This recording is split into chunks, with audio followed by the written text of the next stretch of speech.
नौकरानी एक घर के लिए कितनी जरूरी होती है, आइए देखते हैं। अरे बहू, ये देख, सारा साबुन बर्तन में रह गया। ये नौकरानी कोई काम नहीं करती, गंदा काम करके चली जाती है और ढेर सारा पैसा ले जाती है। अरे मम्मी जी, उसने तो साफ किया ही था। मेरे ही हाथ से इस ग्लास में सर्फ गिर गया था। अरे बस कर झूठी, उसे बचाने के लिए सारी जुगत लगा ले, लेकिन मैं तो इसे निकाल कर ही रहूंगी। हमारे जमाने में ना कोई नौकरानी थी और ना ही ये चिकने बर्तन। चूल्हे के जले बर्तनों को राख रगड़ कर साफ किया करती थी मैं। अरे माँ जी, मैं कहाँ बचा रही हूँ उसे। और वैसे भी आजकल नौकरानी जरूरत नहीं, स्टेटस सिंबल बन गया है। अब आप बताओ, मैं मुन्ना को नीचे घुमाने ले जाऊं तो लोगों से क्या बोलूं? झाड़ू पोछा खुद लगा रही हूँ। लोग सीधा यही पूछते हैं कि कौन सी नौकरानी काम कर रही है तेरे घर पर। अरे बस कर, ये भी कोई बात होती है? मम्मी जी, आप नहीं समझेंगी।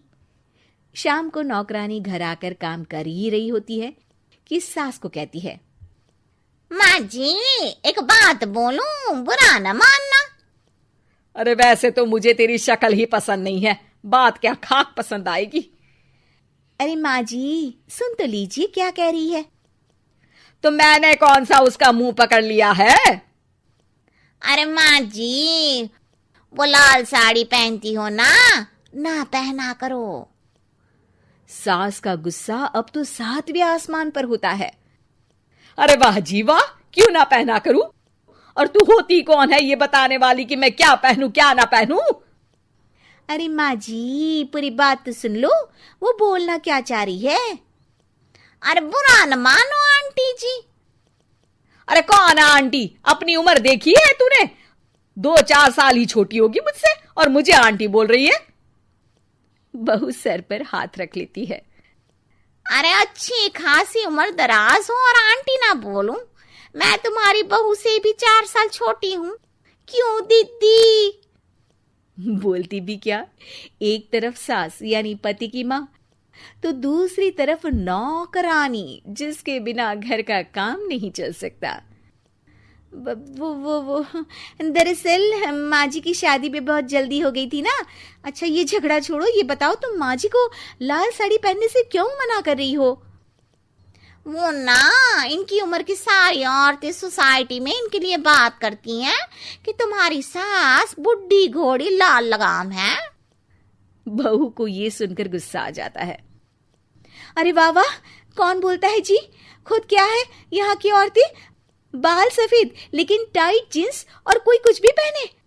अरे पहनना हमारा निजी हक है, किसी को कुछ हक नहीं बनता कि वो मेरी सास के लिए कुछ बोले। मैं आज ही जाकर माँ जी के लिए लाल जींस लेकर आऊंगी, फिर देखो कोई क्या बोलता है। अरे चुप लाल जींस। अरे सुन नौकरानी की बच्ची, जाकर बोल दे उन लोगों से कि उन लोगों की तरह मैं उड़ती नहीं फिरती हूँ घर बार छोड़कर। अपने बच्चों और नाती पोतों में मन लगाती हूँ, ना कि सारा दिन ताश के पत्तों में आंख गड़ाकर 3 पत्ती खेलूं। नौकरानी वहां से चली जाती है। वैसे बहू, नौकरानी के क्या फायदे हैं ये तो पता नहीं, लेकिन सबसे अच्छा तो ये कि पता चल जाता है कि कौन किसके लिए क्या बोल रहा है। सोसाइटी में तेरा नौकरानी रखने का इरादा बिल्कुल ठीक था।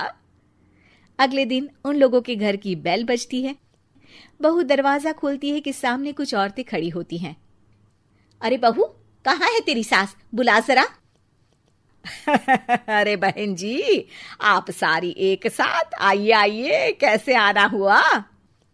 अरे 3 पत्ते खेलने आई हैं, क्यों खेलोगी? क्यों नहीं, वैसे भी बड़े दिन हो गए, एंटरटेनमेंट हुआ नहीं। बहू जा जाकर पकोड़े तो बना ला। अरे बस करिए, आगे कुछ पीछे कुछ। वैसे तो कहती है कि परिवार पर ध्यान देती है, हमारी तरह 3 पत्तियां नहीं खेलती। हमने कौन सा परिवार छोड़ दिया? सास सक पका जाती है। अब ये किसने कहा? मैं तो कहती हूँ कि मैं भी थोड़ा बाहर निकलूं। आपने ही तो कमला नौकरानी से ये सारी बात की थी। सास और बहू को अब सारी कहानी समझ आ जाती है कि सोसाइटी की औरतें क्यों भड़क रही हैं। माफ करिए आंटी, मैं छोटी हूँ, लेकिन फिर भी पहले तो आप लोगों ने माँ की लाल साड़ी का मजाक उड़ाया था ना। हाँ हाँ, उड़ाया था, लेकिन उससे पहले तो तुम लोगों ने हमारी जीन्स के बारे में बात की थी। अरे क्यों ना पहने हम जीन्स, तुम्हारे पैसों की थोड़ी ना है। सास और बहू सर पकड़कर बैठ जाती है। देखा बहू, ये खेल कर गई तेरी नौकरानी, यहाँ की बात वहां तो वहां की बात यहाँ। दोनों किसी तरह औरतों को समझा बुझाकर घर भेजती है और कसम खाती है कि नौकरानी को नौकरानी ही रहने देंगी।